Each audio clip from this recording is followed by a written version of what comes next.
Blog Talk Radio. Now that foggy midfield, muddy midfield, although they've done a heck of a job getting the field ready, they just tossed the coin to start the proceeding. Silverback looking left, looking in. He's going to go long down the left side. There he is. And it is called 35, 30, 25, 20, 15, 10, 5. Touchdown, Jason Cruz. Coast to coast.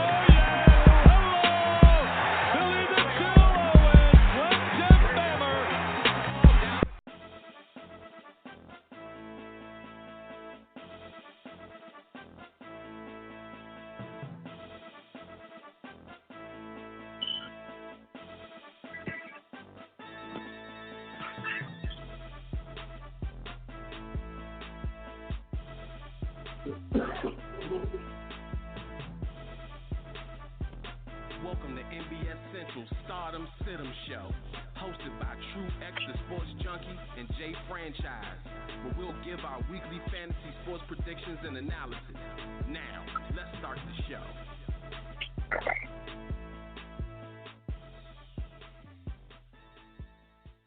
Yeah, what's good, baby? Welcome to the Startem Sitem show on MBS Central Radio, our fantasy football show. And man, before I even get started, I am True X, I'm lost for words right now. Still not even 24 hours later, finding out, and they just threw a monkey wrench in fantasy football this year. A big one, too. And we're going to talk about it. But before we get there, I got the homie, Gio. What up, baby? What's good, man?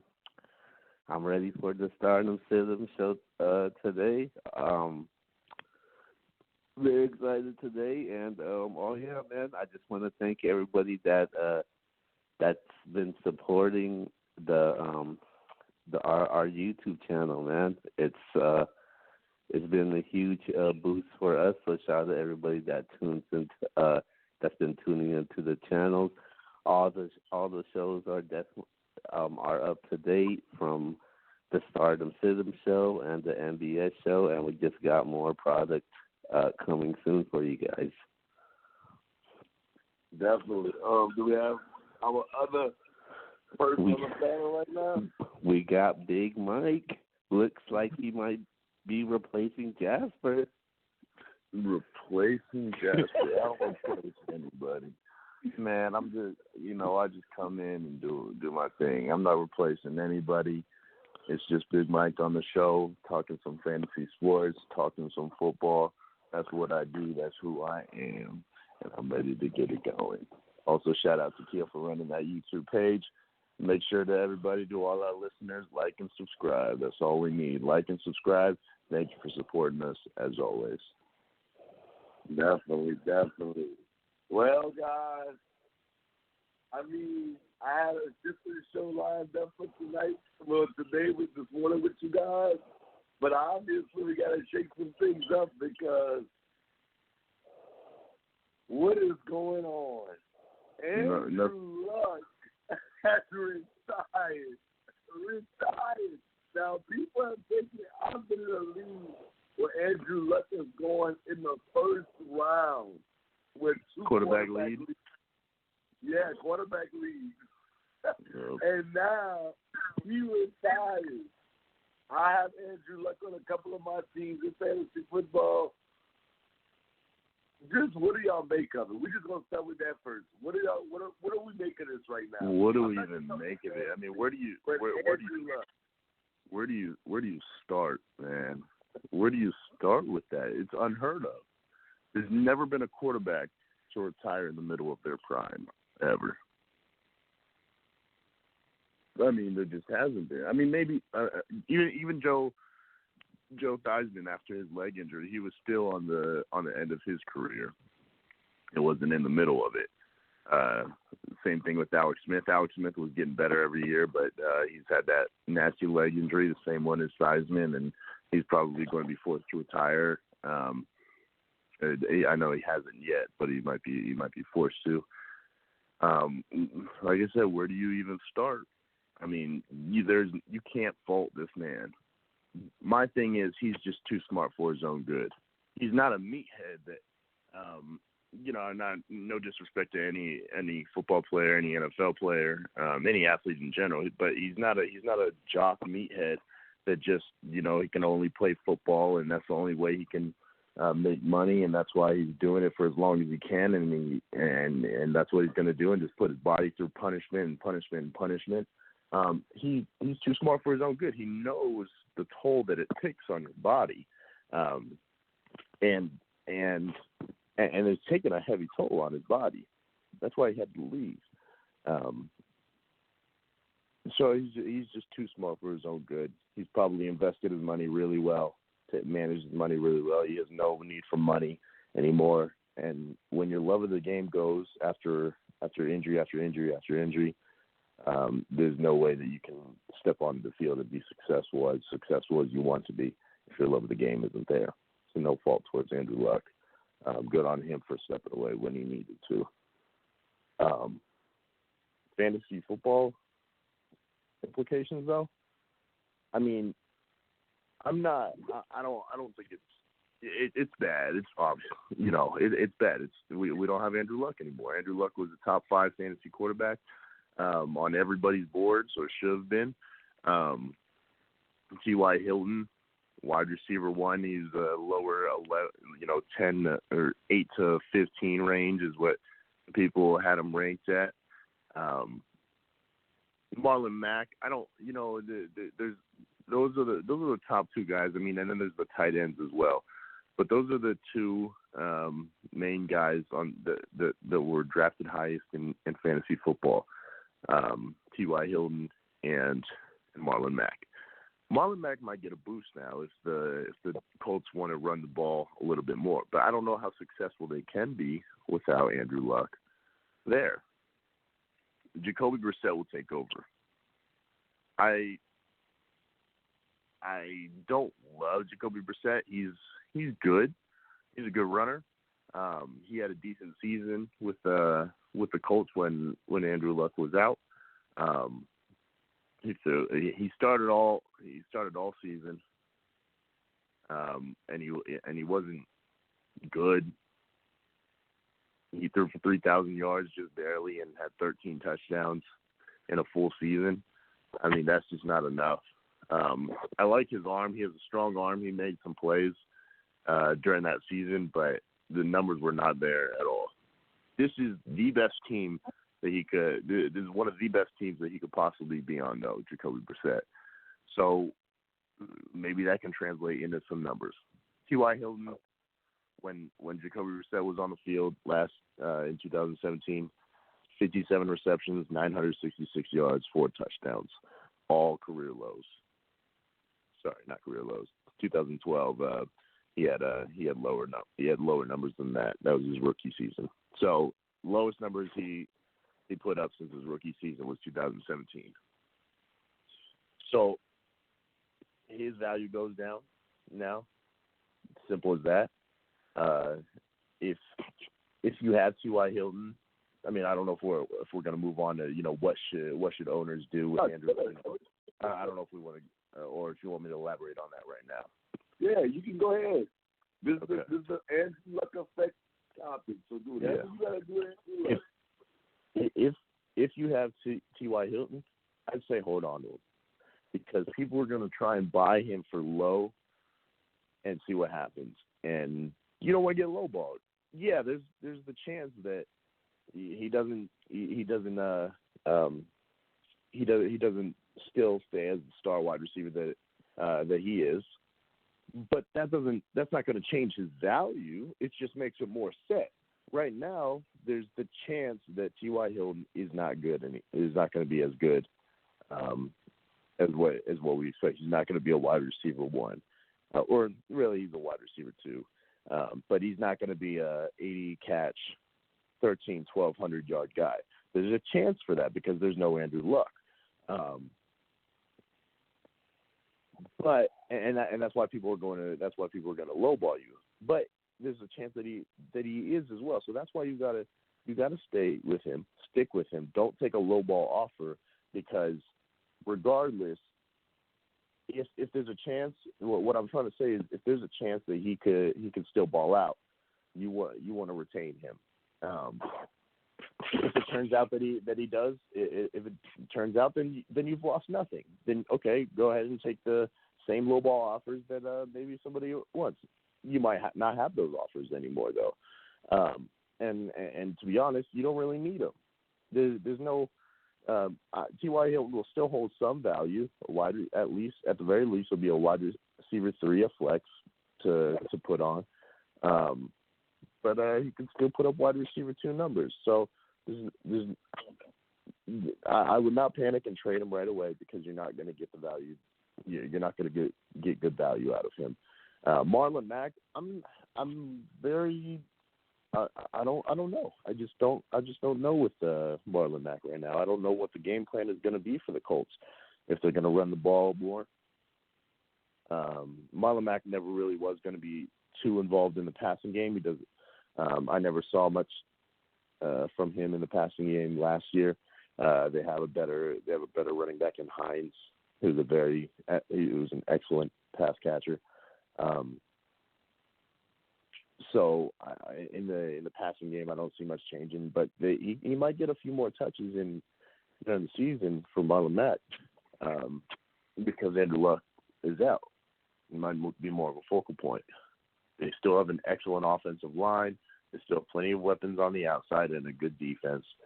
The Colts are set up to win. We'll see if Jacoby Brissett can take over and and keep them competitive. But you're losing Andrew Luck. He's not going to fill Andrew Luck's shoes. That's about all I have to say to it. And I guess just one last note with Jacoby Brissett. He ran for 4 touchdowns in 2017 as well. He could run for 6 this year. He could be better. We don't know. He might be able to throw for 4,000. But I mean, he threw 13 touchdowns and 7 interceptions in 2017. I just don't think he's great. I like some of the. I see flashes, but I don't think he's great. We'll see if he's improved at all since 2017.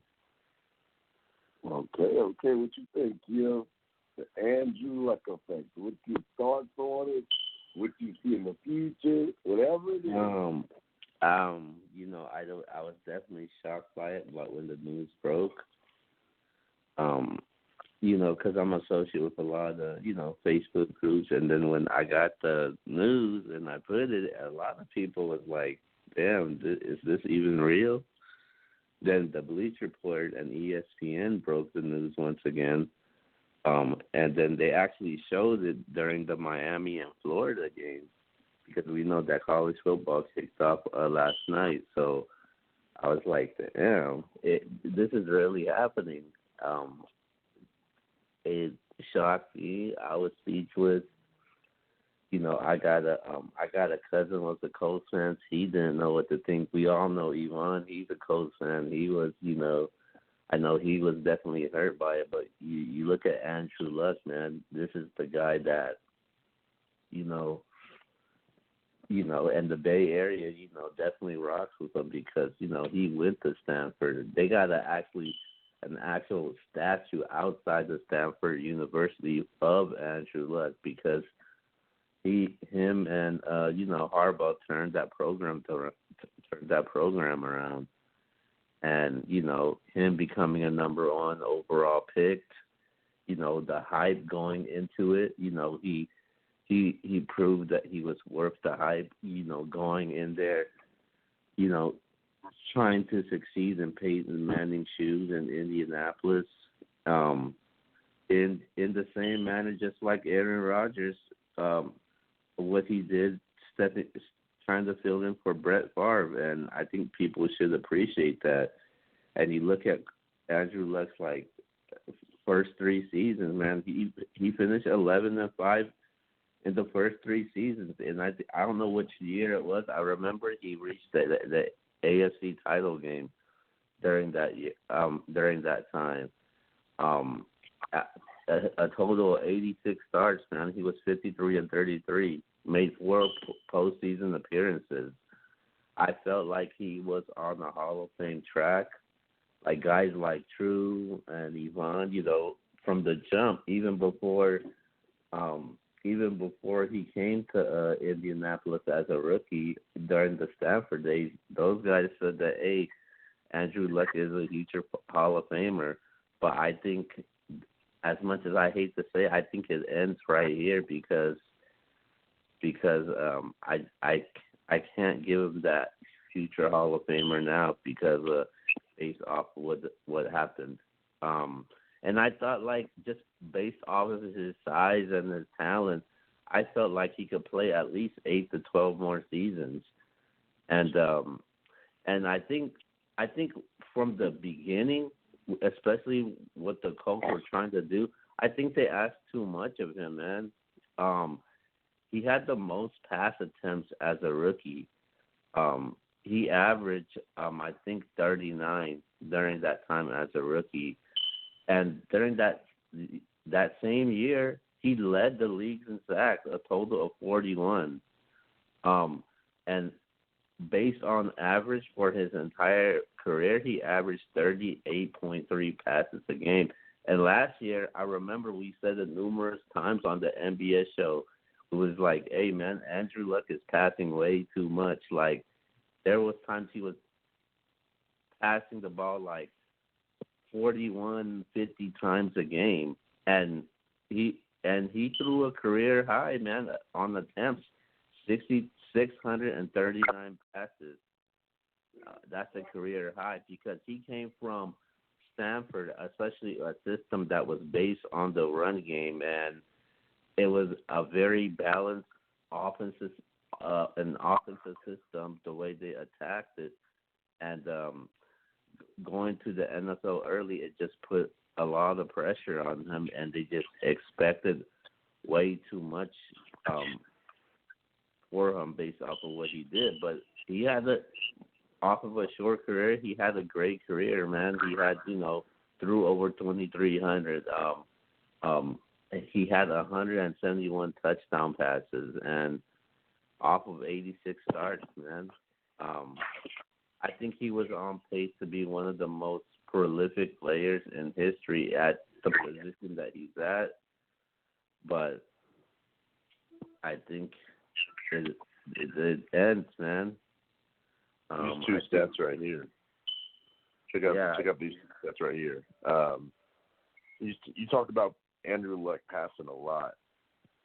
In the 86 games that he played, 41 of those he passed for 40 attempts. He had 40 pass attempts or more, in 41 of those. That's almost half. And he only played 5 seasons. He was also top 5 in passing yards, passing touchdowns. I think passing attempts as well. In his first 6 seasons, and he missed a whole season too, and he was still top 5 in those. And I'm not trying to compare him to these players, and these players were great at what they did, and you'll always remember him. But I think Andrew Luck, he left too early, just like guys like Jim Brown who left early, Barry Sanders, who left early also. Even Calvin Johnson left early too. They had their own particular reasons for leaving early, but with this, damn, man, just off of my era and following Andrew Luck from Stanford and seeing him develop and transitioning to the NFL, it just hits me more compared to the Barry Sanders and the Jim Brown, if you understand what I'm saying. But as far as the fantasy aspect goes, last night I had a draft and I drafted Andrew Luck, man. So I was like, damn. I was like, ooh, cool. I got Andrew Luck, and it's a 2-quarterback league. So I was like, ooh, I got Andrew Luck. I'll be good now. So next thing you know, I find out that he retires, and the value definitely drops. I think a lot of value for the skill positions for Colts players drops. I think T.Y. Hilton, his value definitely drops now. I'm still in the between with Marlon Mack. In the beginning, I did wanted to draft him. Now, I'm not sure if I wanted to draft him as, as a running back too. I would at best I would take him as a flex. Same thing with P.Y. Hilton. I originally had him as a wide receiver 1. I'm looking to a wide receiver 2, if anything. So a lot of Colts players' value drops. I think their defense is definitely going to help them out. If you're talking about Jacoby Brissett, the good thing about it is he's been in the Colts throughout the Colts training camp in the beginning, and he's been taking majority of the snaps with the first team, so that's actually a good thing. But as far as a quarterback, leading the team and giving them at least 10 wins, that I don't see that happening. As of right now, I don't even have the Colts going to the playoffs now. I see them as a 7-9, possibly 8-8 team. I think they could win games. I just think they don't have that leadership, man. I don't see that leadership mentality with Jacoby Brissett, and man, I'm just gonna leave it at there, and I'm gonna let Drew speak on it now. Man, this is a bombshell. Like, I stayed up all night talking to a lot of my friends about this. This is just crazy. I'm glad Keel brought that up because I guess I am old, and it made me feel like I was old. Knowing that Andrew Luck just retired at 29 years old after coming off a really, really good year. The reason why I say that is because I remember when Barry Sanders walked away from the game. After having almost 1,500 rushing yards in 1998, he walked away from the game. I was like, wow, this dude's going to walk away from the game after just balling out. He's just going to walk away. And then literally, I said 1,598. In 97, I want to say he went over 2,000 yards.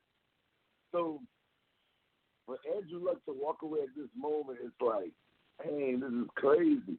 But I understand his health issues. He has been getting hit. He has had freakish injuries as well. Another person I compared to, I actually talked to Keo about this. I saw Penny Hardaway play. I grew up in the Penny Hardaway era. Remember the day he got drafted, and to me, that's what Andrew Luck's always going to be remembered. If he never comes back, never plays again. Penny Hardaway, now of course Penny Hardaway went on and he retired. He just kept playing, but you never got to see the Penny. Like, you saw the Penny Hardaway's greatness. You saw his greatness. And your projection of him was like, this dude's going to be one of the greatest of all time. And then all of a sudden the injury hit him. He was never the same. Kind of like Derrick Rose. I guess it's the closest I can say to Penny Hardaway and Andrew Luck. But Andrew Luck, you saw his greatness so early. I want to say in his third or fourth year, he threw like 40 touchdowns. He was like, and he was in the AFC Championship game. You're like, this is crazy.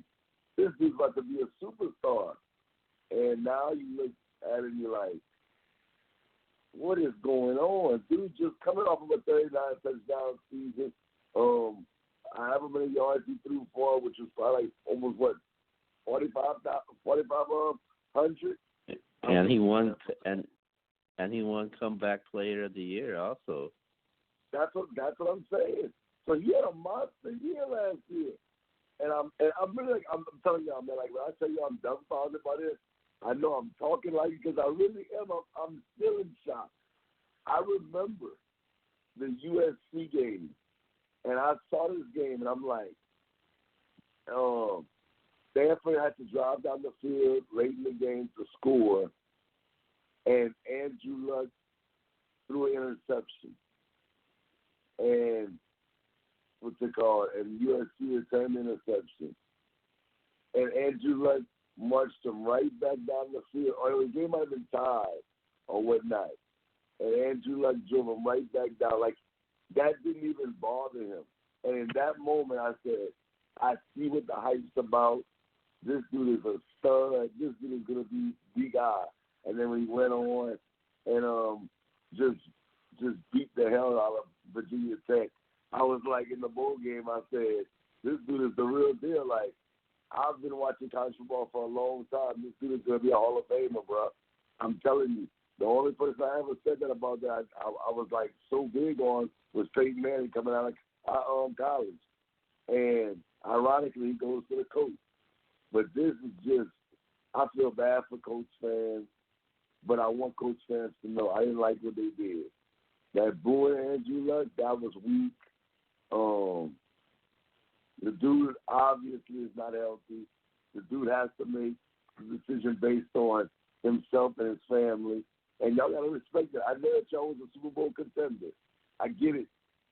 But at the end of the day, and people say, oh, he's stupid, he left $58 million on the table. Like Mike said, I agree with Mike 1,000%. This dude is not a bonehead, bro. This dude's not an idiot. This dude graduated from Stanford. And I think he graduated from Stanford early. I want to say like 3 years. This dude is incredibly smart. This dude comes from a family that's financially stable, that's good. Like the money it's not about money with Andrew Luck. He's gonna make money regardless. The dude, I think, is a good. He can go coach football if he wanted. He can go talk on TV if he wanted. I like Andrew Luck's personality. He seems like a guy that's authentic, which I can respect. So him leaving that $58 million, I don't want to hear nothing about that. That's stupid.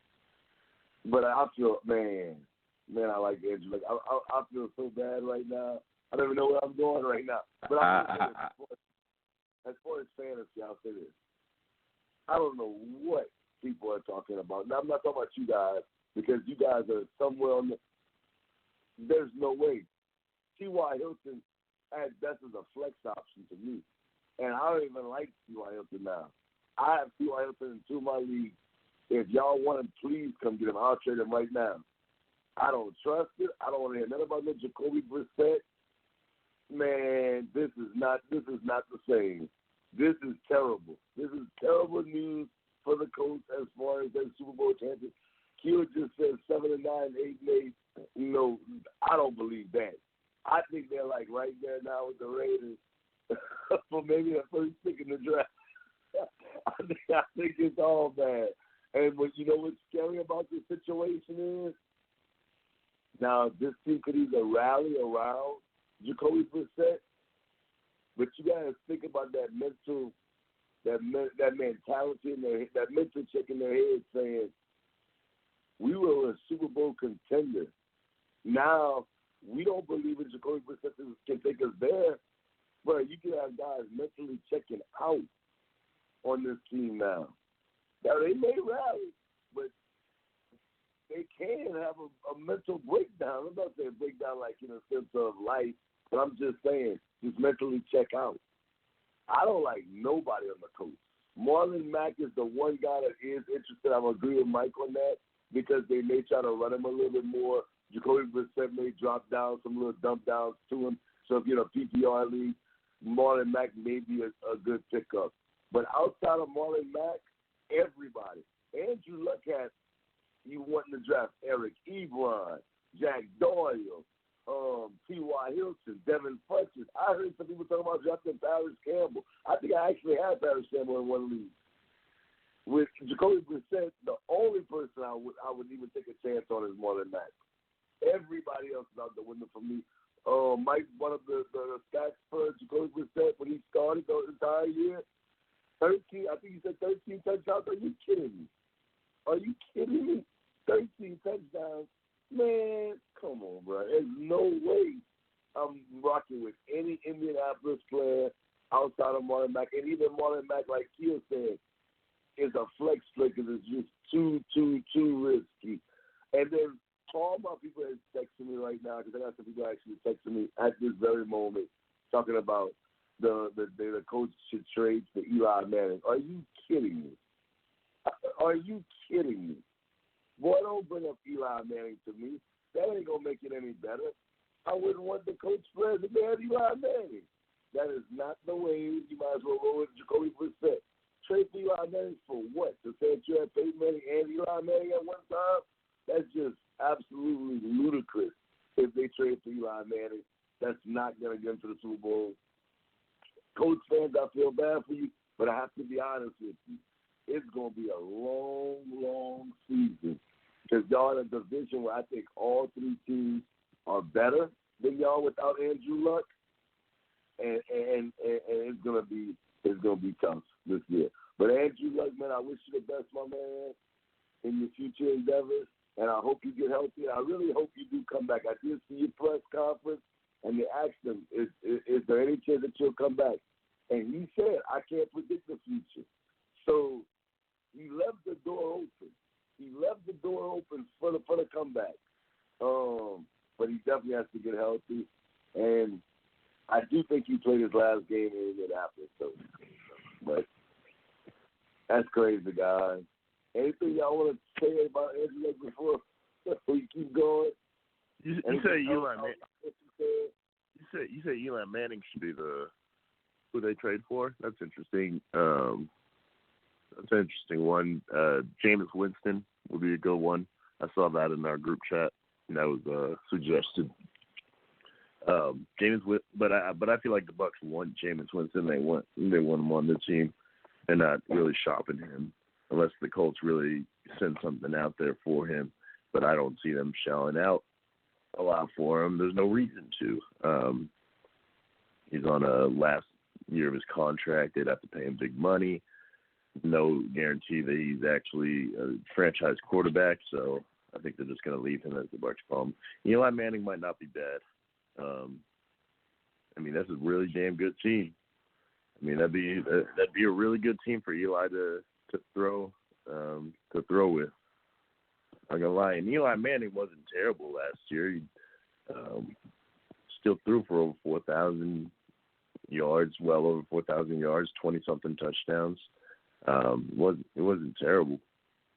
He just I wouldn't say that he's a bad quarterback now. He's just a little bit older and doesn't make the best decisions.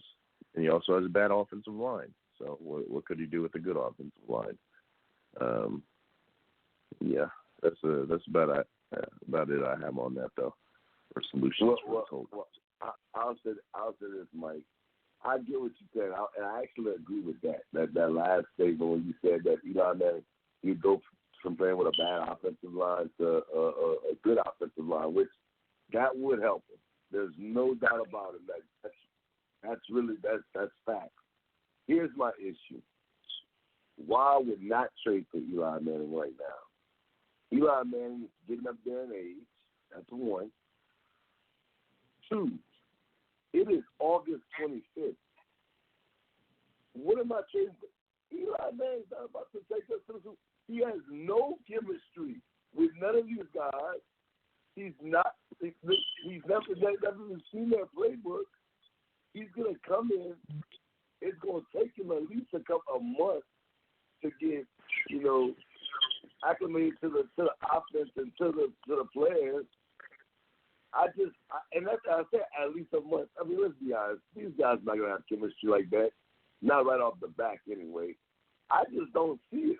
You're going to trade for an older guy that has no off season with these guys. I don't see Eli, man. That don't make sense to me. He's only getting up there.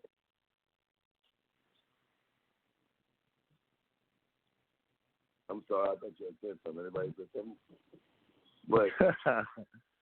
But that makes no sense to me. If you're gonna trade for Eli Manning, you gotta think to yourself, okay, next year. Obviously we're probably not gonna be good this year because we had no off season with Eli Manning. So next year we're gonna go into the year with Eli Manning and this roster, which is a really good roster, very talented. But Eli Manning's gonna be another year older. I just think that's crazy. Like, if you're gonna trade for somebody, I know the Dolphins just traded for Josh Rosen, but they're talking about maybe starting Ryan Fitzpatrick. I mean, to me, that makes more sense. Okay, let's see this young kid. This kid has never really had a fair chance because he was 1 year in Arizona. They shipped him because they got a new head coach. Now he's in Miami, but Miami's talking about starting Fitzpatrick. Go after Josh Rosen. Another person I'd be even okay with, and I don't even like this guy, is Ryan Tannehill. He's still young enough to say, you know what, maybe we can do something with him. But to go after Eli, man, that makes no sense in my book. I don't even get that. Unless you're trying to talk about Eli because they had Peyton Manning, like we had the Manning brothers. I don't get it. It's better to tank. This is better to tank, see what you have now, and look forward to the draft. That's all. Oh, man. Yo, what you think about who they should go after real quick? I think they should stick with Brissett.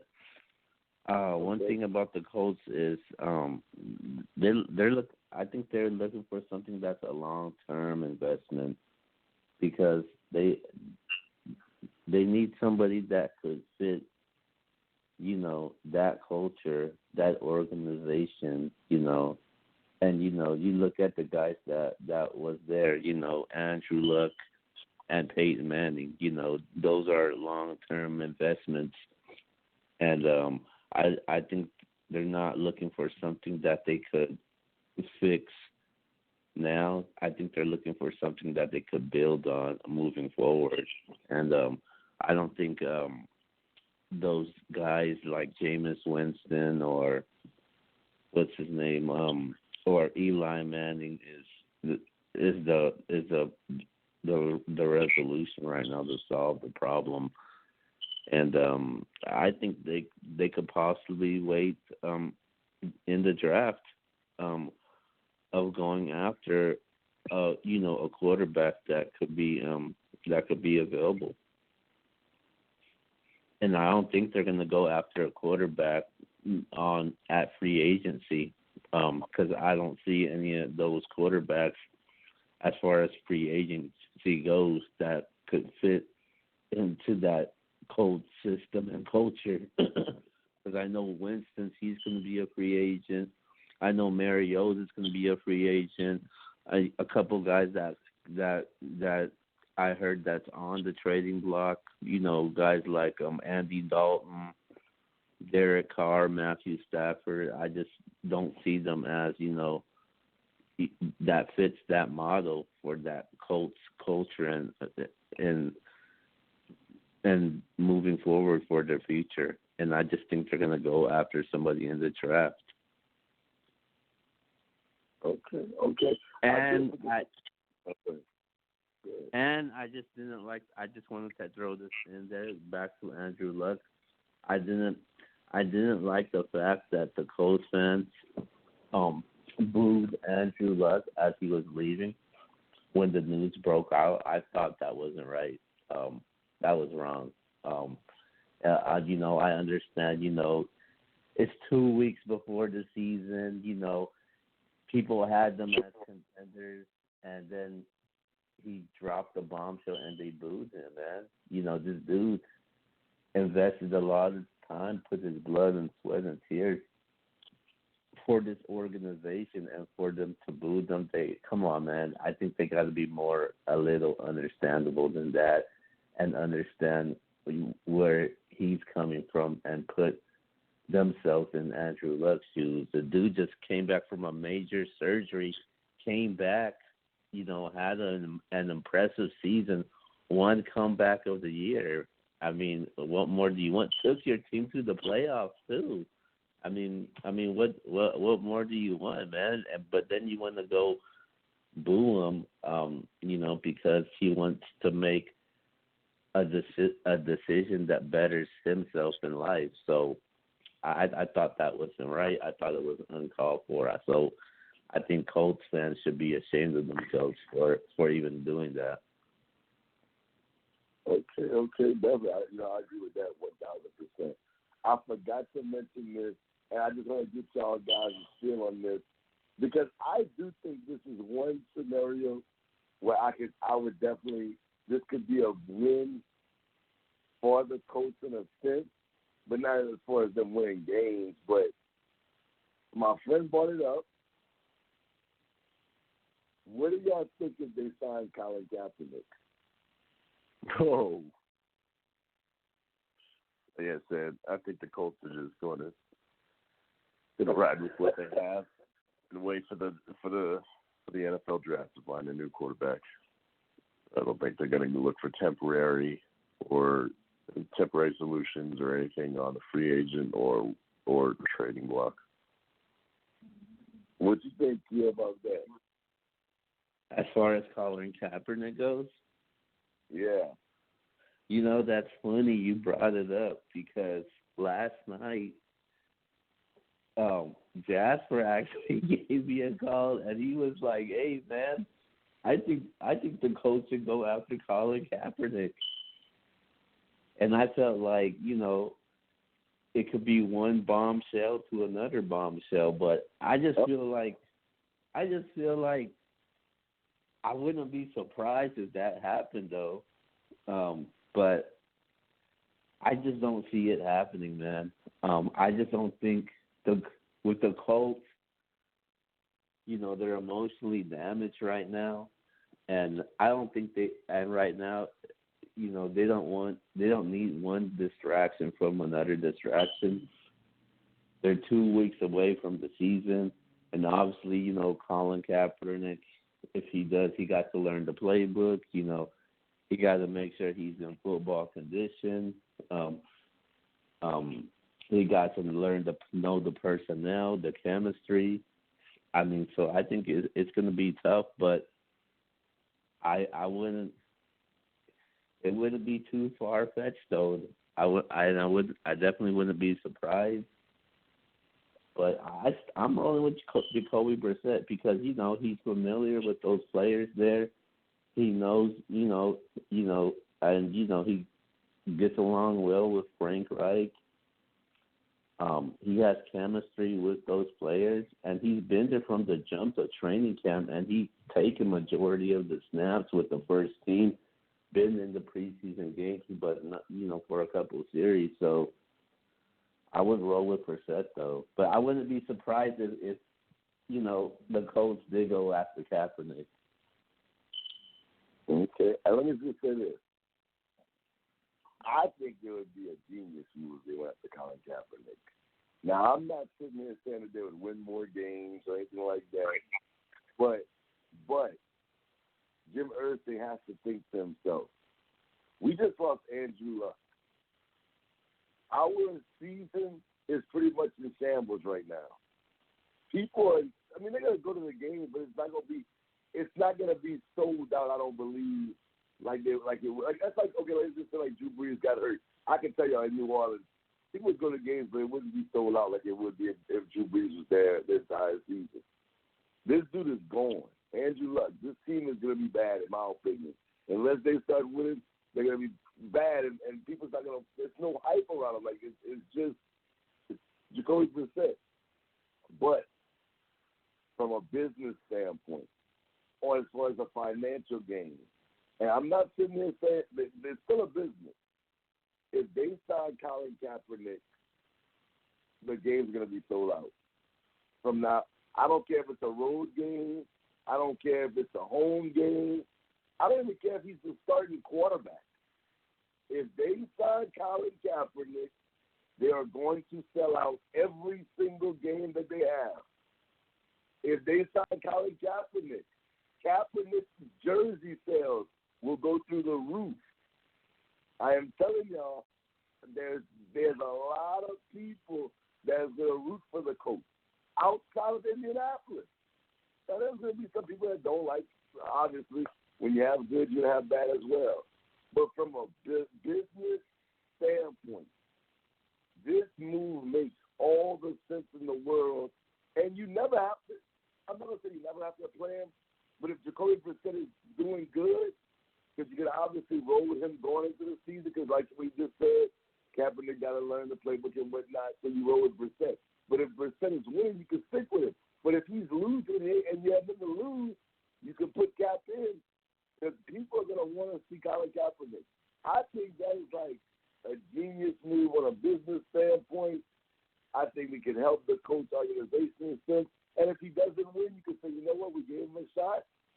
And it's actually good for the NFL. We gave him a shot. He just doesn't have it. And we roll on from there. If I was the coach, I would definitely sign Colin Kaepernick. No doubt about it. If I was the owner of the coach, I would call it Chris Ballard, and I would say, dude, we're getting Colin Kaepernick to come to this season.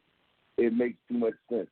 If it doesn't pan out, it just doesn't pan out. We don't have to sign to no massive contract because he's going to play. I think I'm not saying like pennies on the dollar, necessarily pennies, but I think he would come in and play if they offered him a decent contract. So I think they should do it. Whether they win or not, it doesn't. I'm not gonna say it doesn't matter, but it doesn't matter. Lord, it's been the coach show today. It's been all coach. All right, guys. So now that Andrew Luck is not there, is Jacoby Brissett even draftable? Or would you guys draft in a regular 10, 12-man league? I'm not talking about a quarterback league. Or you could even bring it up. What leagues is he draftable in? Which leagues are you like, nah, I'm good on him?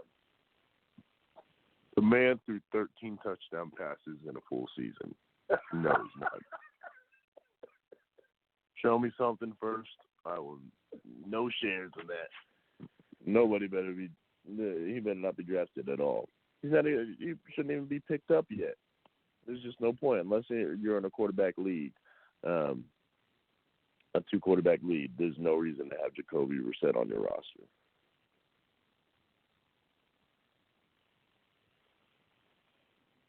Yeah.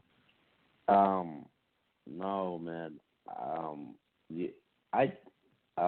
There's only one league that I would even consider having Jacoby Brissett in the roster, because I think some idiot would definitely draft him and just campaign a trade to sell him for Jacoby Brissett to be, a viable starter as far as fantasy aspects goes. And I think he does have some type of value, because I definitely would take him Brissett over certain quarterbacks just based off of the skill set players around him, because I'll definitely take him over like Josh Rosen. I'll definitely take him over Josh Allen. I mean, no way. And I'll definitely take him over Joe Flacco, guys like Eli Manning.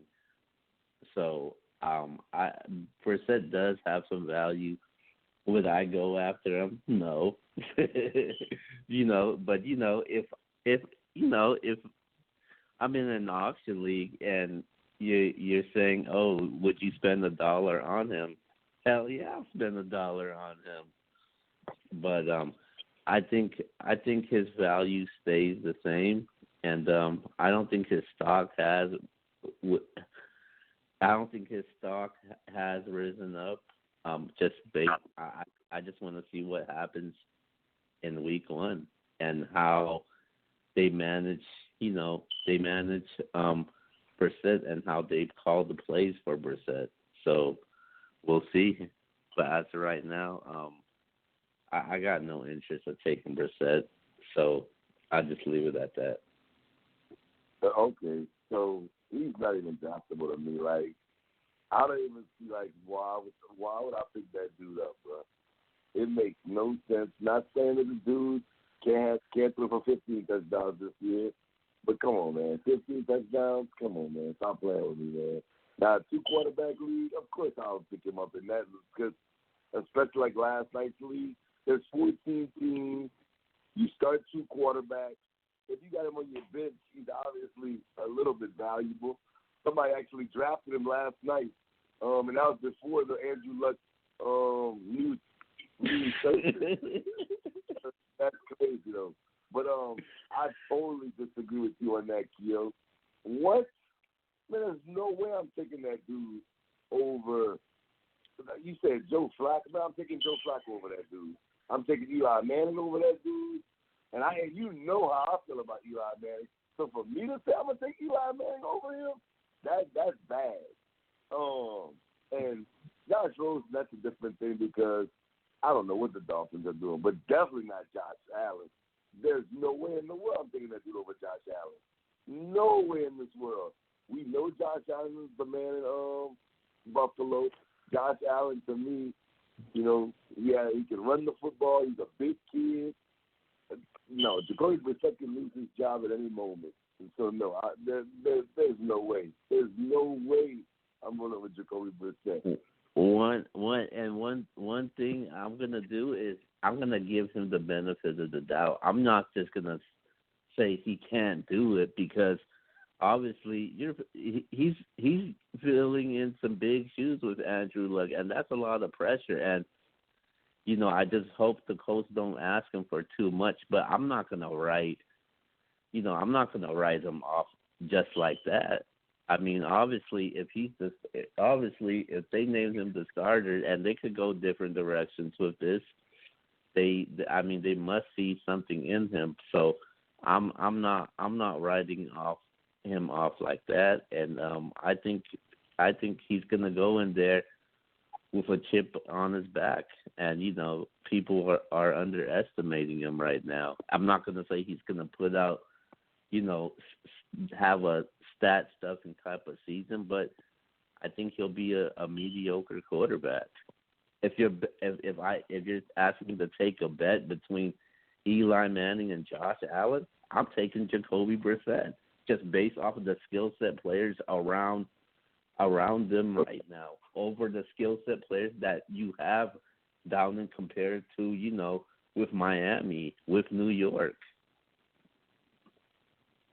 Yeah, as far as that's concerned, I will say this. If Jacoby Brissett ever wants to have a chance at doing anything in the NFL, this is his chance because he cannot say he don't have the talent around him. That's one thing I do agree with you. This team is built to win right now.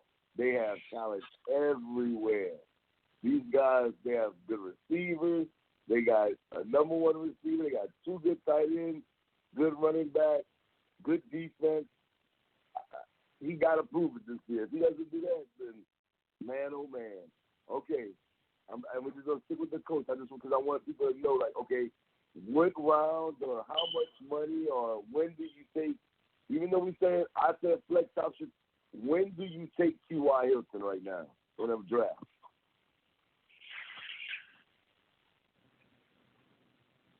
He was going in. What was his average draft position? Probably the second, third round. He didn't go high in the second round too much, right? He was more third, fourth round. I think he's got a drop. I should have looked at my wide receiver rankings already. Let me take a look at that real quick. Oh no, it's gone. I just off the top of my head, I'd probably rank him around Alshon Jeffries.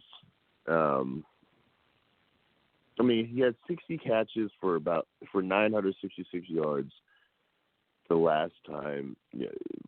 I think he'll have better numbers than that. I feel like he could, right? 70 catches, 1,000 yards. I think that's attainable. And I think that would put him at around the same area as the Allen Robinsons, the Alshon Jeffries. Maybe a little bit lower than that. Right now on my board, he's ranked as the 13th wide receiver, 13th best wide receiver.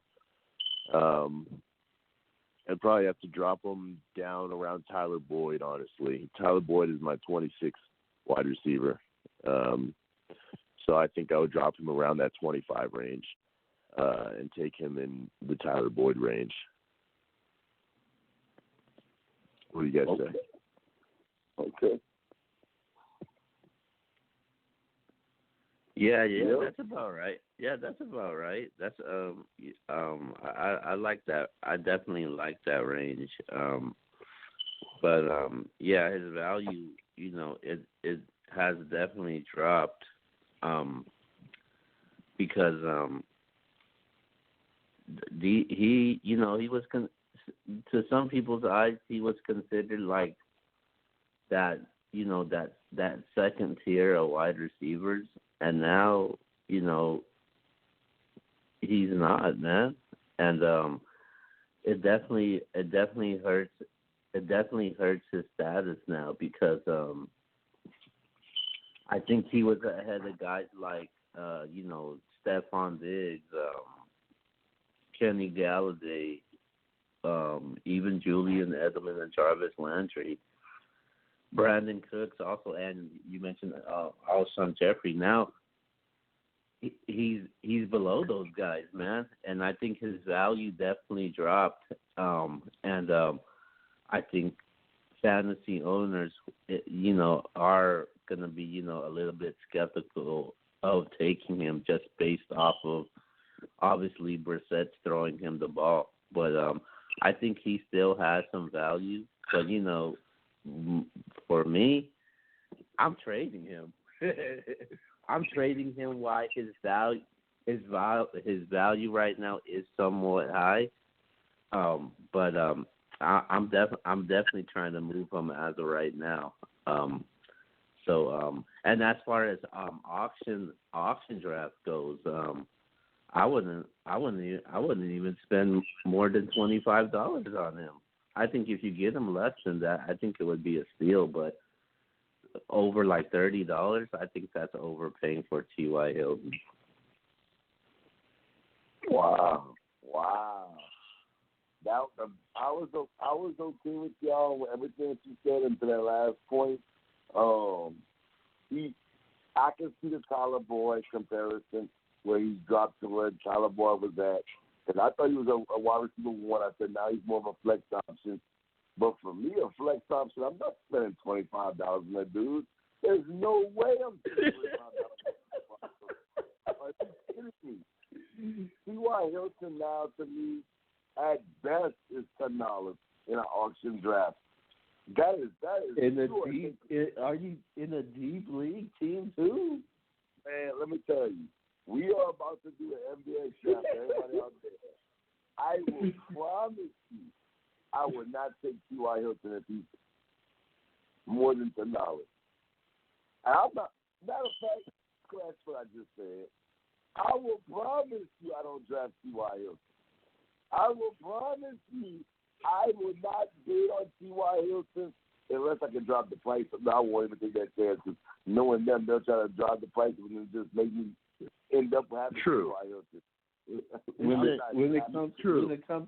it comes to you in fantasy football, I'm not ruling anything out. True. You're saying T.Y. Hilton's available in the 6th, 7th round. You're not taking him? No, definitely not taking him. Why?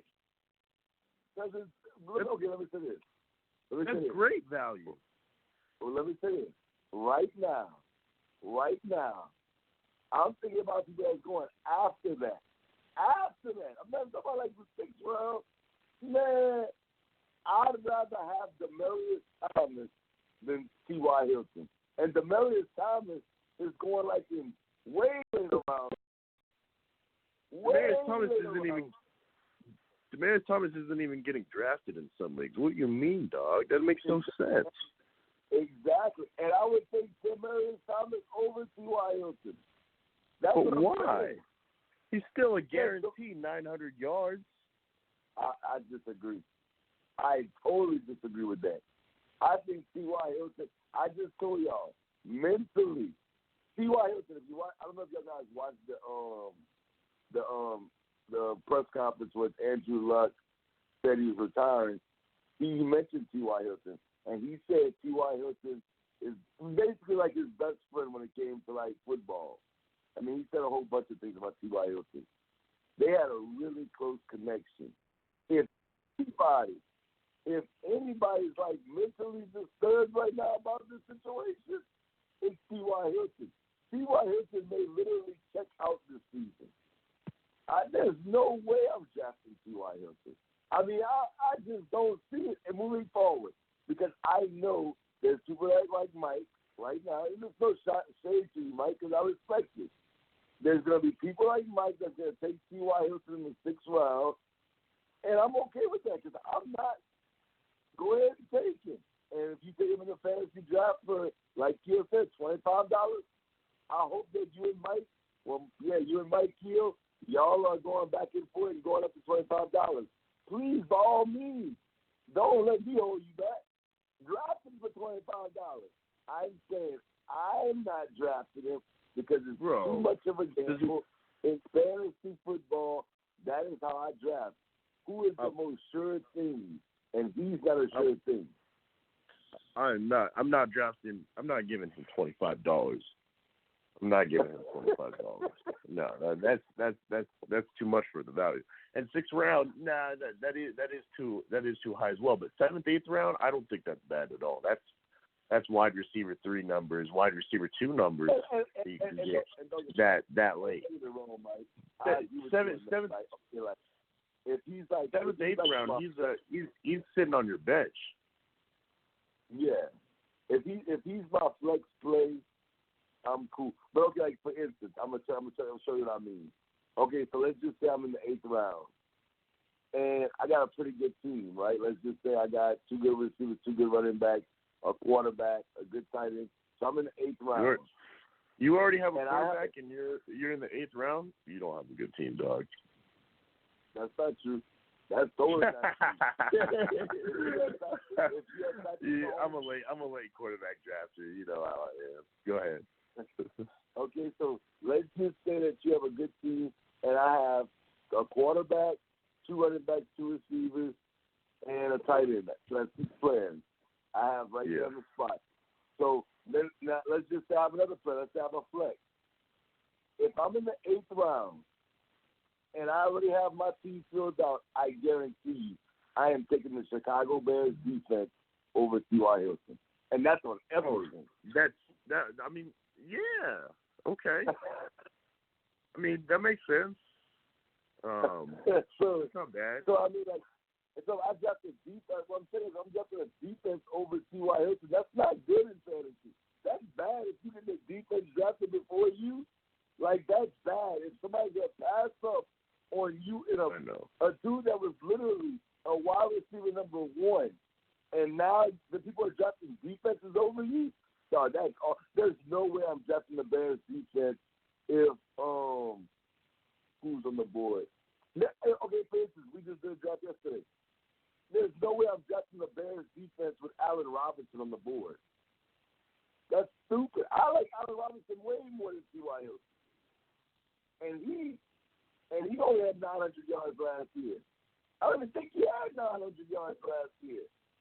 But I just think the upside this year for Allen Robinson is tremendous. I'm just saying, or I'm just giving examples right now. But that's bad if they take a defense over you. But I'll say this. So we have T.Y. Hilton. I'm going to agree with you on the 8th, 9th round. That's what I would have. Where is Marlon Mack on the draft board right now? Ooh. He is undraftable in my opinion, actually. Marlon Mack undraftable? Because I don't know his value, dog. I don't know. Wow. I don't know how good he's gonna be now. I mean, not having a threat of a passing game, the play action isn't there anymore. I don't know if I can draft him because I'm not going to draft. I don't want to draft him in the same spot that he's been going now that Andrew Luck's gone, and I don't know if he's.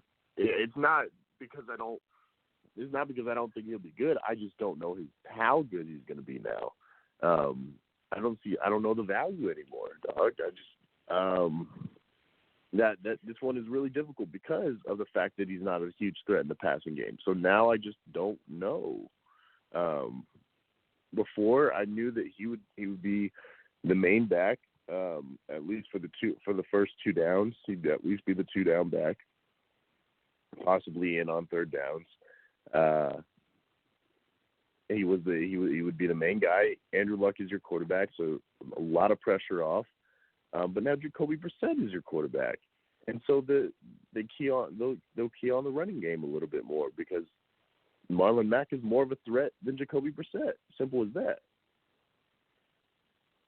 Wow. I don't know. I don't know what his value is. Marlon Mack's going in the, where is he going? 3rd round, 4th round. Maybe I still take him there. I don't know where he goes in my running back rankings now. I just don't know. I'm not sure. I'll have to listen to you guys and ask and hear what you guys have to say about Marlon Mack's value because I just don't know where you put him now with Andrew Luck gone. Yeah, I want to hear this.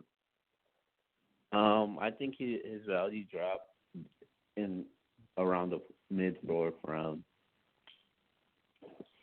just based off of with Luck gone, man. It takes a lot of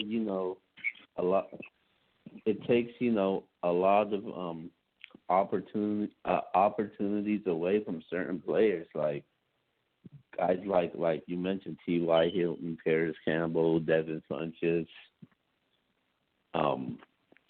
and now Marlon Mack, because I feel like they're going to rely on the run game way too much, where teams are going to,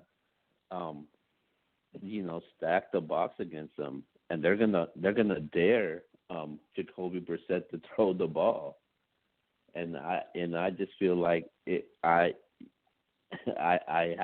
have a bad feeling about this, but I still have confidence in it, but it just doesn't look good as of right now. I mean, the Colts do have a decent offensive line, man. They got a good offensive line, but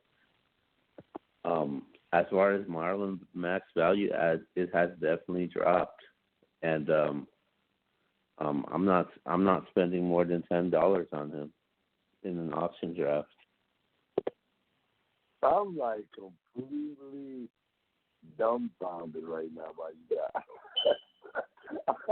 One said he's undraftable. The other says he wouldn't spend more than 10. Are you guys? I would take more. Who said he's undraftable? I thought that's what you said. I didn't say he's undraftable. I mean, yeah, he's undraftable. I just don't know where I draft him. That's all. I just don't. Okay. He's obviously draftable. He's rosterable, but I just don't know where I would draft him. I don't know. Let me say this. Let's go back to your theory. 8 rounds. T.Y. Hilton sitting there. Marlon Mack sitting there. Boy, I'm thinking Marlon Mack over T.Y. Marlon Mack, easy. Come on. There's no way in this world. He just paid $25 for T.Y. Hilton, but Marlon Mack you wouldn't spend more than $10 for? Are you kidding me? Give me Marlon Mack all day over T.Y. Hilton. I'd reverse There's that. No way. I'd reverse that. I'd put $25 max on Marlon Mack. Yeah, max. I'm not putting $30 on Marlon Mack. I'll put $25 on him, and $10 max on T.Y. Hilton, maybe. Maybe. Yeah, Mike right there. That's pushing it with T.Y. Hilton though, because Marlon Mack was going for 40 with Andrew Luck healthy. He was going for about 40. I think I got him for 30 or something. I got him for $26. I think in one auction draft as well. So I mean, I say $25. I guess his value doesn't change too much because $25 is the max that I would spend on him. But I got him for $26, and that was low end in my opinion. He should have gone for more. He should have gone for 40, 30, in the 30s or the 40s. That's usually what he should go for. But I got him for a cheap deal, $26. Now that's the max for me. that's the max for me. I wouldn't pay $26. I'd pay $25. That's it. That's where I'm going. That's what I feel like. My thing is, running backs are so so up and down. I get that, but he's a starting running back on a team that has a good offensive line. If there's one thing, well, I am drafting Marlon Mack. If he's available, he's the one coach that I'd be like, okay, I can take him. Even if I don't hit a home run with him, he should give me 10 fantasy points weekly. But in PPR league, he's going to catch a few balls on the backfield. They have a good offensive line. He's going to run, at least be somewhat effective. Nobody has to throw him the ball for him to get fantasy points. I mean, he can get some little dump downs. There's no way in this world I'm taking T.Y. Hilton over Marlon Mack, and there's no way in the world I'm going to let Marlon Mack go for $10 in the MVS league. If Marlon Mack is on the board for $10, and I get him for $10, man, I'm so excited right now. I can run around this house like a kid that's celebrating Christmas. Are you kidding me, Gio? $10? Come on, man. Marlon Mack is still a viable flex player. If you have Marlon Mack in your flex and you drafted him, bro, he's in your flex, you still have a really good team. I don't even think he's a bad running back, too. If you, let's just say, somebody that's in the league and you drafted, you're the number one overall pick, and you took Saquon Barkley, or you took Alvin Kamara, and you have Marlon Mack next to him, man, you have decent, you have a good 1-2 punch at the running back position. I think that's ludicrous to say that you wouldn't spend more than $10 on it. Wow. Okay, so I'm writing this down too. So you spend $25 on T.Y. Hilton. What down? $10 on Marlon. You're right there. See, this is why I can't do this show with you, because I know you're writing down everything that we're saying. Everything that anybody comes on, you're writing down everything, stealing ideas, stealing sweepers. See, this is why I'm not telling you all my stuff. This is why I'm not telling you all the players that I like. Yeah, I knew I was smart by hiding some stuff, but, that's all right. I'm not saying about Jay Please. I don't even like the players you like. But, so obviously the other guy that's going early in drafts is Eric Ebron. I've seen him go as far as like a top 5 tight end, then the 5th tight end pick. And I don't know why somebody would do that, but he's definitely not dropping past 7. So where's Ebron going now? Bro, I'm not taking him at all. I'm staying away. Those players I'm staying away from. Tight ends, both Jack Doyle and Eric Ebron. I was low-key staying away from them already because I don't want to stream tight ends. If I was streaming tight ends, then I would mess around with those guys. But there's others that I like more, that have a more set role. But with Andrew Luck, I knew that they had value. They had interesting value, but I was still staying away from them. And now I'm completely staying away. There's no way that I'd draft them or put them on my roster. I have no idea which tight end Brissett will like better, whether it's in the red zone or just in regular possessions. I don't know how much of a role they'll have. I mean, he only threw for 3,000 yards, 3,000 yards in a full season, and 13 touchdowns. What value do the tight ends have?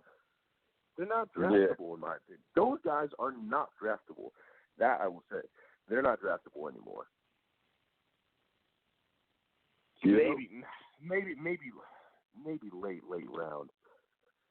Like I said, if you're streaming tight ends, they're on the bench. They can't be your starter anymore.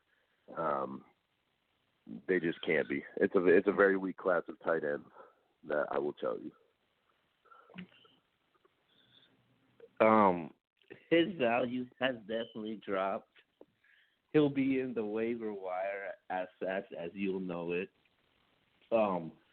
Same thing with Jack Doyle. He's in the same class as Noah Fant, Tyler Eifert, Will Dissly, and, sounds like Mike Gesicki or whatever his name is.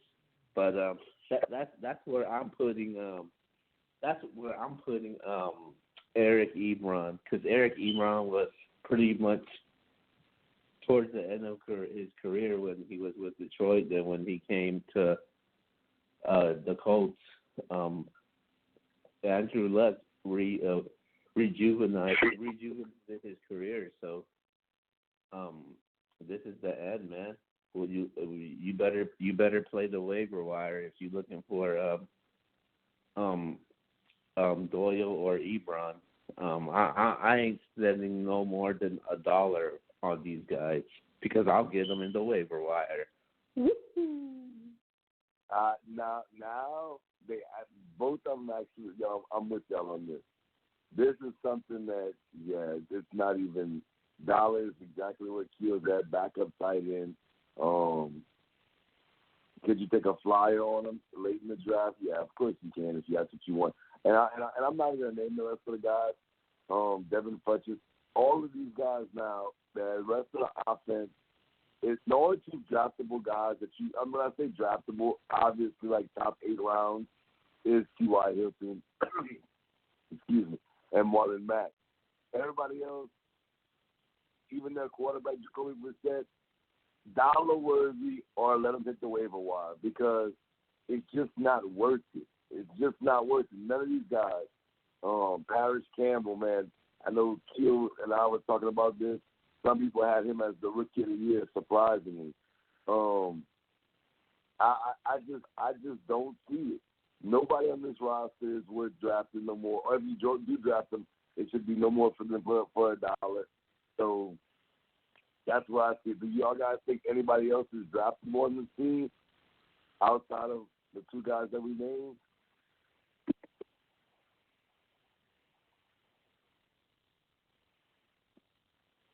Hello? Do we have y'all?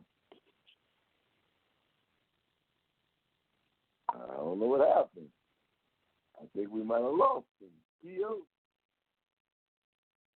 Mike? I feel like I'm on Avengers right now. And saying not this thing. He's trying to feel like I'm on Avengers right now. What are you asking? I'm asking, I think anybody else is draftable. No. What? No. No. Okay. No, I missed that. My fault. But no, there's nobody. Absolutely not. Hilton, 10th round. Marlon Mack, late mid-rounds, 5th, 6th. Jacoby Brissett, undrafted. Ebron, Doyle, undrafted. Hines, undrafted.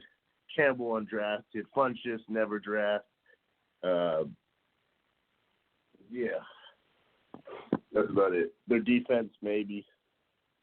The defense is still pretty good. Yeah, but you don't know how not having the offense will affect them. Yes, sir. Kid, what about you? As far as what? Do you see anybody outside of T.Y. Hilton and Marlon Mack? I know we talked about Ebron, but I just put it out there.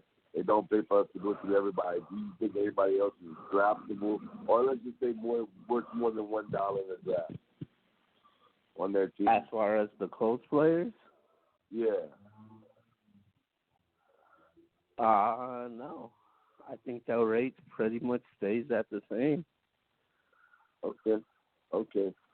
Well, finally we can get away from the coach situation because I do want to bring up a topic.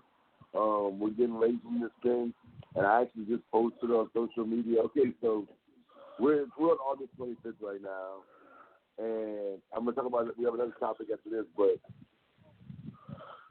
Zeke Elliott's still not signed. Melvin Gordon's still not signed. So the Startem Sitem show fantasy question today is, who would you have to take a chance on right now? Do you think either of these guys are going to get signed? And which one? I mean, obviously, if they're both signed, I would think everybody would say Zeke. But are you worried, or who would you have to take a chance on? I mean, I took a chance on Zeke. I have one share in him. I got him on one team, and I'm a little iffy on that. I mean, the weeks are going by, and just nothing. Just all we've heard is bad news. But he's the one that I took a chance on. That's the only. He's the one. Okay. I mean, I don't have any. I haven't drafted Melvin Gordon at all because I don't trust him, and the value isn't the upside isn't enough. The upside for Zeke is obviously top running back potential if he's there. That's why I took him. But I got him for cheap too. It was an auction draft. I got him for less than all the other top running backs. I got him less for DJ, CMC, Kamara, Barkley. I think it was good value. That's why I got him. But he's the only one that I took a chance on. I wouldn't take a chance on Gordon. However, you guys better look at that Lamar Miller thing. Lamar Miller's got a torn ACL. Just look at that. It's something to keep your eye on. Yep. So are you asking me? Who would you like to take a chance on? Okay. Oh, who would I rather take a chance on in the draft? Man, I'm rolling with Zeke, man. Because no matter what draft it is, at the past few drafts, Zeke has been taken at least in the top 5. He hasn't dropped beyond that. So I think that's huge. And I think I noticed closers as we reach to the drafts. Melvin Gordon's draft stock has actually been moving up also. So that's actually good for him, for Melvin Gordon draft owners. So his draft stock has definitely went up. I think he's like at least in the top 20 range now. I think teams are taking him like in the late second or going into the third round. So that's huge. I still would stay away from him. I would, for me, I would take him in the 4th round if, as of right now, because I haven't seen any improvements as far as new deals are concerned. As far as Zeke goes, as Stephen Jones said that they're confident that they could get a deal by week 1.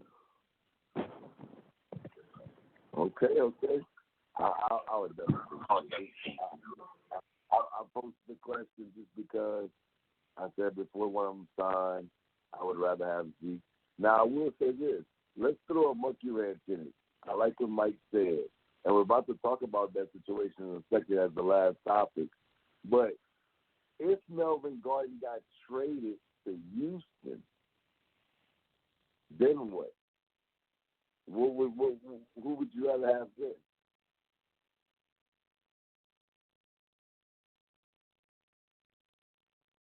Hold on, back in the Avengers. I mean, I'm not drafting Melvin Gordon in the top 5. Okay, that's not happening. So I mean, Melvin Gordon's a more sure thing by then. You know, as long as, of course, he gets that contract right then. I assume that it would be a sign and trade. So, you know what I mean? Like, I'm not drafting Melvin Gordon in the top 5, but I will. Depending on what. Mike, yeah. So, Mike, you're saying, and I think I know what you're saying. You're saying if Zeke was signed, you would take Zeke in the top 5, but even if Melvin Gordon didn't sign and trade, you still wouldn't take Melvin Gordon in the top 5. No, I'm not taking him top 5. What does his value change? His value. Was he a top 5? Was he a top 5 back with the Chargers? No. He was good though. What's that? Was really good. He was really good. Yes, he's a early second round early second round pick is where you take him. You know, he's had all those injuries and stuff. He's not. But you're not taking him in the top five picks. You take him 9th, 10th, 12th, maybe early second. You know, if you get lucky. Yeah, that's about accurate. Gordon's past drafts, he has been taken in the early, late, or second rounders. So that's pretty much accurate. I'm gonna tell y'all the truth, bro. I actually agree with y'all, but I will say this: knowing me, I would not take him over Zeke because I just think I tell y'all if Zeke signed, I had Zeke as my number one rated running back. But I will say this: if Melvin Gordon went to Houston, I think he would be better in Houston than he was in Los Angeles, and I would take him in the first round. If I had like the 6th pick, 7th pick, I would take him over Le'Veon Bell if he was in Houston. No doubt about it for me. Wait, what did you say again? I said if Melvin Gordon got traded to Houston, I would take him over Le'Veon Bell. All right, let me make sure I write this down. Because I just think Houston's offense, man, you talking about Lamar Miller was decent over there, and I think Lamar Miller is awful. So, first of all, let me say this, man. My thoughts and prayers are with Lamar Miller. He suffered a terrible injury, and I hope he has a speedy recovery. I just never liked his vision as a running back. I feel like he misses holes, but nonetheless, that's just my take on it. But yeah, if they had Melvin Gordon, I think Melvin Gordon would have a much better year than Lamar Miller, and I would definitely take him over Le'Veon Bell. There's no doubt about it for me. If he was in Houston, I was taking Melvin Gordon in the first round. If I was in the, if I didn't have a top 5 pick, yes, absolutely. Zeke was off the board, Saquon Barkley, Christian McCaffrey, Alvin Kamara. I might even take him at 5 over David Johnson. That's just me. You would take Melvin Gordon in the top 5? If he was in Houston. All that injury history. I'm saying though, who else? Okay, so Todd Gurley has injury history. Right now, people not Todd Gurley. Not as much as Gordon. Hold on, that's what I'm saying. Yeah. Tried to play at all last year, and David Johnson has injury. He's been injury prone. That's the next 3. I disagree with the injury. I disagree with the injury prone thing. Melvin Gordon's injury prone. Johnson has had one injury. Gurley had the one injury. Those guys I value higher than him. Gurley's hurt. Hold up, Gurley's hurt right now. Well, nothing right now, but back in the last year, and Gurley came into the league hurt. Gurley has been hurt before. I don't know. That's just my take. I like Melvin Gordon, but I think especially in Houston, I think that would be ridiculous. But before I know it's the wrap up the show, Keo, let me just ask you this real quick question. Duke Johnson, where does he get drafted right now in a league that you play? If you're a draft today, where are you drafting Duke Johnson?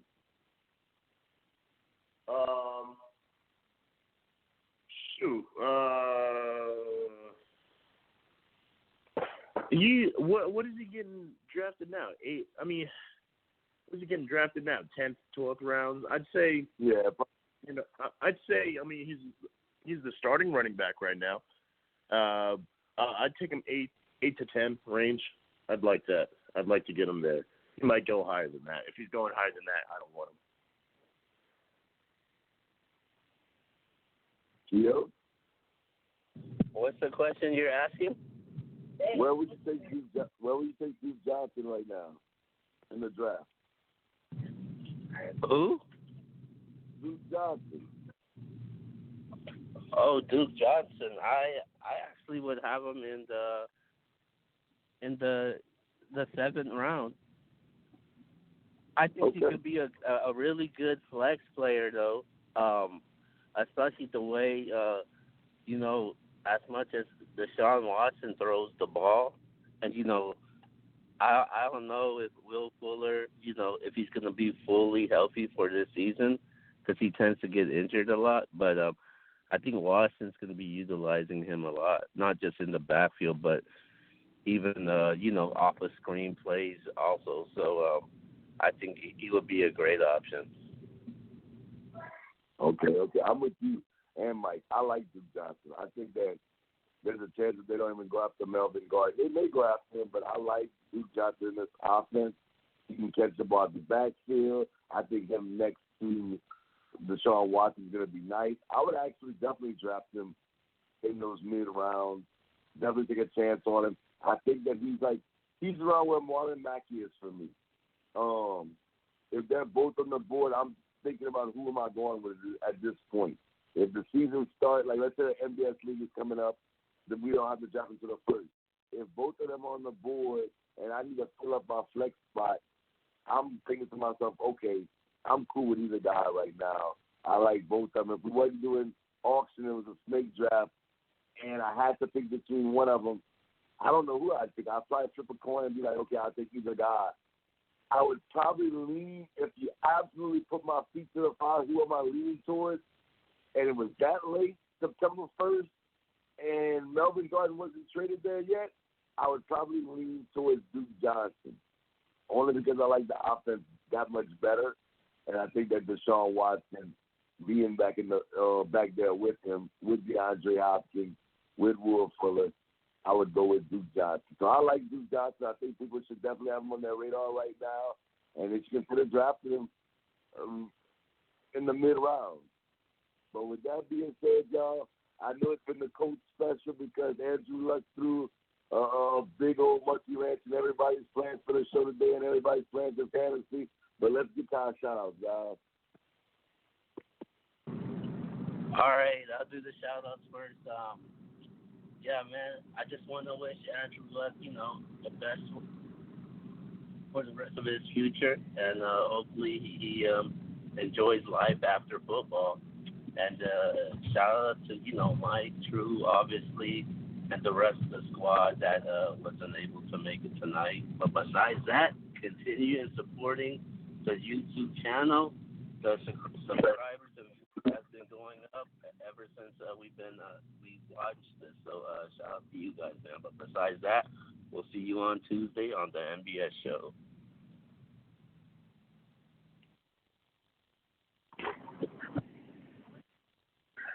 Glad to be on again. Be on next week. So holding it down with you guys. See you guys on Tuesday, and keep it going. Like and subscribe, of course, on the YouTube channel. Thanks for holding that down. See you all next week. Definitely.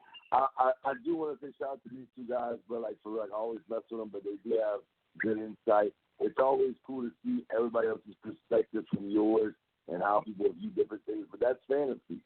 Fantasy is perspective. Me and Stu was having one of my good friends, Mr. City Trendsetter, was having a conversation. I said, dude, we can't change things in fantasy because you have perspective. Perspective that's a part of fantasy. No matter if you want to admit it or not, perspective is a part of fantasy. It doesn't matter always what I think or what Mike thinks. It's his perspective versus my perspective, and at the end of the day, we're going to see who's right once we draft these players. But shout out to you two guys. And I'm sorry people that tuned in today. If you're not a Colts fan or you really don't care about hearing about the Colts, but this can't help your fantasy team, whether you're a Colts fan. We had a little show lined up, but we had to scratch it for this Andrew Luck stuff. And I think it still came out really good. So subscribe like Mike said. Definitely view, take those looks, man. Listen to the shows, man. And utilize it when you're drafting in your fantasy league. I promise you. If you have any fantasy questions, reach out to Mike, Q, or myself, and we will help you as much as we can. With that being said, from the Startem Sitem show, I am Twitter Sports, and we out. Peace.